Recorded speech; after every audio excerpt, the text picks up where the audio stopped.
स्वागत है आप सभी का आपके अपने YouTube चैनल प्रिया हेल्प ज्ञान यूट्यूब चैनल पर। फ्रेंड्स, आज की वीडियो में बात करेंगे आउटसोर्स संविदा ग्राम चौकीदार PRD के लिए बड़ी अच्छी खुशखबरी है।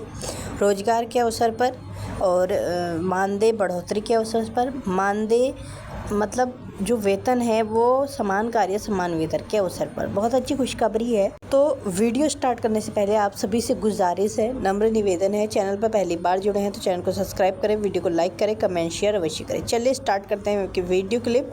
इससे पहले जो भी आउटसोर्स कर्मचारी हैं वो दिल थाम के बैठ जाइए, क्योंकि आपके लिए बहुत ही ज़्यादा अच्छी खुशखबरी होने वाली है। चलिए स्टार्ट करते हैं वीडियो को। सरकार ने प्रदेश में आउटसोर्सिंग सेवाओं को अधिक पारदर्शी, सुरक्षित और जवाबदेह बनाने के लिए ऐतिहासिक कदम उठाया। मुख्यमंत्री योगी आदित्यनाथ की अगुवाई में हुई कैबिनेट की बैठक में मंगलवार को कुल 15 प्रस्तावों को स्वीकृति दी गई, जिसमें कंपनीज एक्ट 2013 के सेक्शन 8 के अंतर्गत उत्तर प्रदेश आउटसोर्स सेवा निगम लिमिटेड के गठन को मंजूरी देना भी शामिल रहा। ये एक पब्लिक लिमिटेड कंपनी होगी जिसे नॉन प्रॉफिटेबल संस्था के रूप में संचालित किया जाएगा। दावा तो यही है, इसके माध्यम से आउटसोर्सिंग एजेंसियों का चयन सीधे विभाग नहीं करेगा, बल्कि निगम जेम पोर्टल के माध्यम से निष्पक्ष और पारदर्शी प्रक्रिया से एजेंसी का चयन करेगा। आउटसोर्स कर्मचारियों का चयन 3 साल के लिए किया जाएगा। कर्मचारियों को 16 से 20 हजार रुपए प्रति माह मानदेय निर्धारित किया गया है। इस निर्णय के माध्यम से सरकार ये सुनिश्चित करेगी कि हर एक कर्मचारी को उसका पूरा हक, उसका मेहनताना मिले, उसका भविष्य सुरक्षित रहे। ये फैसला न केवल लाखों युवाओं को बेहतर अवसर देगा, बल्कि प्रदेश में रोजगार और सुशासन का नया मॉडल भी स्थापित करेगा। ग्राफिक्स आपको टेलीविजन स्क्रीन पर दिखाते हैं, वो जो बड़े फैसले हुए, ग्राफिक्स दिखाइएगा। आउटसोर्सिंग एजेंसियों का चयन सीधे विभाग नहीं करेंगे, जहां पे संभावनाएं थी, कंप्लेंट्स होती थी कि मनमानी होती है। निगम के जेम पोर्टल के माध्यम से निष्पक्ष पारदर्शी भर्ती होंगी। कर्मचारियों का मानदेय 16 से 20 हजार रुपए प्रति माह निर्धारित किया गया। हर महीने 16 से 20 हजार मिनिमम। 26 दिन की सेवा ली जा सकती है। 4 छुट्टियों का जिक्र है। अमूमन ऐसा होता है। कर्मचारी 3 सालों के लिए अपनी सेवाएं दे सकेंगे। गर्भवती महिलाओं के लिए भी प्रावधान है। वेतन 1 से 5 तारीख तक सीधे खाते में आएगा। पहले ऐसा नहीं होता था। EPF ESI का अंशदान अब सीधे कर्मचारी के खाते में जाएगा। पहले सर्विस प्रोवाइडर के पास जाता था। SC ST OBC EWS के जो लोग हैं उनकी बेहतरी का भी ध्यान रखा गया है। अगर महिला जो है वो प्रेग्नेंट है तो मैटरनिटी छुट्टी पर उसे भेजा जाएगा, पैसे नहीं कटेंगे।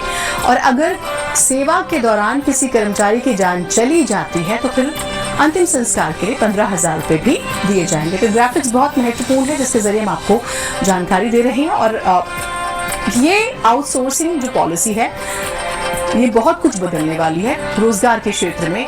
इसके तर्क क्या दिए गए, इसको लाने के लिए एक बार ग्राफिक्स दोबारा से आपको दिखा रहे हैं ताकि आप समझ सके इसकी डिटेल। 3 सालों के लिए अपनी सेवाएं जो है वो कर्मचारी दे सकेंगे। कर्मचारियों का वेतन 1 से 5 तारीख तक सीधे उनके खाते में आएगा।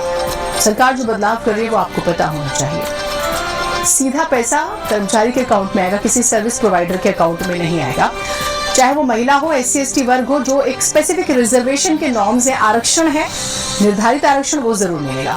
अब इसका जो दूसरा महत्वपूर्ण पहलू है वो भी आपको बताते हैं। सरकार इस बात का विशेष तौर पर ध्यान रख रही है कि किसी तरह से किसी भी कर्मचारी का हक मारा ना जाए। लिहाजा प्रदेश के वित्त एवं संसदीय कार्य मंत्री सुरेश खन्ना ने बताया है कि प्रदेश के विभिन्न विभागों और संस्थाओं में लंबे समय से आउटसोर्सिंग एजेंसियों के माध्यम से बड़ी संख्या में कर्मचारी अपनी सेवाएं दे रहे थे, लेकिन लगातार ये शिकायतें सामने आ रही थी कि उन्हें सरकार द्वारा स्वीकृत मानदेय का पूरा भुगतान नहीं मिल रहा, जो हमने शुरू में कहा।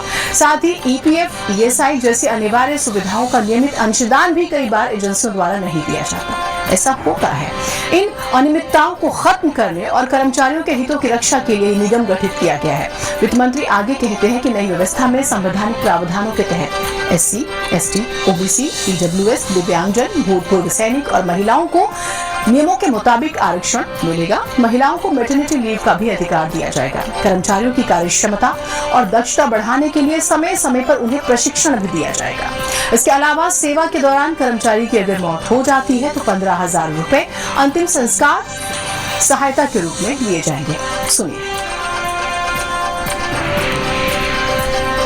उत्तर प्रदेश आउटसोर्स सेवा निगम की कंपनीज एक्ट 2013 के सेक्शन 8 के अंतर्गत एक public limited company non profitable का जो गठन किया गया है, उसी के तहत उत्तर प्रदेश सरकार के विभिन्न विभागों तथा संस्थाओं में आउटसोर्सिंग के माध्यम से कार्मिकों की सेवाएं जो दी जा रही हैं उसको बेहतर बनाने के लिए आज मंत्री परिषद के समक्ष एक प्रस्ताव आया है।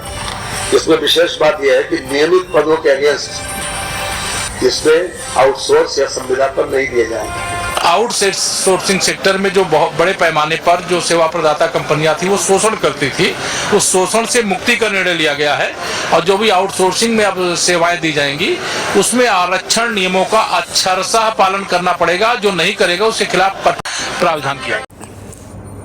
तो आपने देखा बहुत सारी चीज़ें इसमें आउटसोर्स संविदा कर्मचारियों के लिए दी गई हैं। इसी प्रकार की जानकारी फिर से पाने के लिए चैनल को सब्सक्राइब, वीडियो को लाइक, कमेंट, शेयर अवश्य करें। Thank you.